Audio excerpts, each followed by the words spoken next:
Chapter 9. I am offered a quest. The rest of the night was a blur.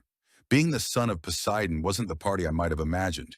It meant I was a mistake, a broken oath, a living, breathing reason for the gods to go to war. I was moved out of the crowded, noisy Hermes cabin and into cabin 3, the Poseidon cabin. It was long and low, made of rough sea stone with seashells embedded in the walls. The inside smelled like the ocean. There were 6 empty bunk beds, their sheets still in plastic. I was the only person who had slept here in decades. I was completely, utterly alone. I stared out the window at the stormy sea, feeling like the loneliest kid on the planet, and for the first time, I think I prayed to my father, but the sea didn't answer. The next morning, the camp was in an uproar.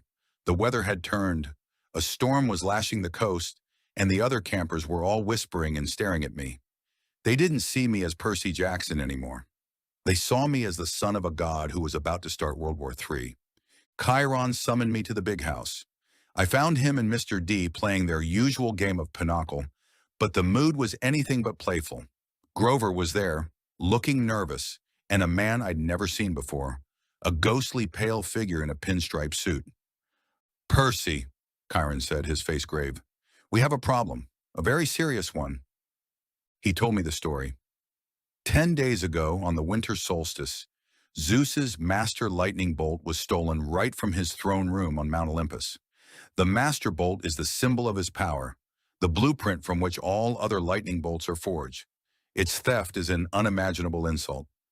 Zeus, in his infinite paranoia, immediately blamed his brother, Poseidon. He believes Poseidon had a human hero, me, steal the bolt for him.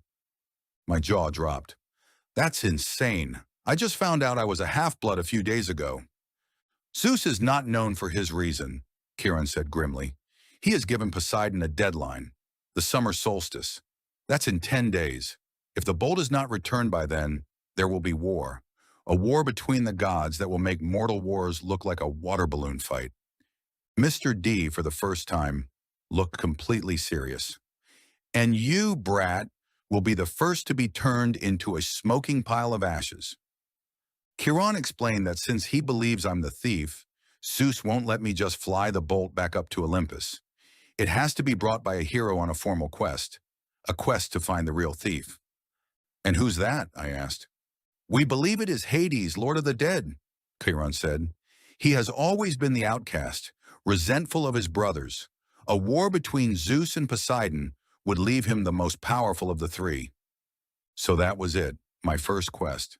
To go to the underworld, confront the god of the dead, take back the most powerful weapon in the universe, and return it to Zeus before he blows up the world. No pressure. But to be granted a quest, Chiron continued, you must receive a prophecy. I have already consulted the oracle. He looked up towards the attic of the big house, where the spirit of Delphi was housed in the body of a mummy. He recited the words the oracle had told him, and each line felt like a stone dropping into my gut. He said, you shall go west and face the god who has turned. First, you shall find what was stolen and see it safely returned. Dusra, you shall be betrayed by one who calls you a friend. Mundram, and you shall fail to save what matters most in the fourth. I just stood there, the words echoing in the room. Betrayed? Fail to save what matters most? This didn't sound like a quest. It sounded like a tragedy. But I didn't have a choice. The world was at stake. I accepted the quest. I was allowed 2 companions. My first choice was easy. Grover. He'd been my protector all year, and he insisted on coming. For my second companion, Annabeth stepped forward. She had been listening from the porch the whole time. I'm coming with you, she said, her gray eyes blazing with intensity. You need me, Percy. You're strong, but you're no strategist. You'll die without me. She was right. I needed her help. So our questing party was formed. Luke and Chiron came to see us off. Luke gave me a gift from his father, Hermes, a pair of basketball high tops. Maya, he said, and wings sprouted from the heels. They were flying shoes. He smiled, but his eyes were sad. Gods are always giving out gifts like this, he said. Be careful, Percy. There's no glory in quests. Not anymore. Then Chiron gave me his own gift. It was the ballpoint pen he'd thrown to me in the museum. Its name is Anaklusmos, he said. Riptide. It was a gift to me from your father. It cannot harm mortals, only monsters. But it is a hero's weapon. I trust you will use it well. We stood at the top of Half-Blood Hill, the three of us. Me, Annabeth, and Grover. Our ride was waiting. It was Argus, the head of security, a blonde surfer dude in a van. The only weird thing about him was that he had eyes all over his body, on his hands, his face, his neck. He never missed a thing. He drove us into the mortal world, leaving the safety of the camp behind.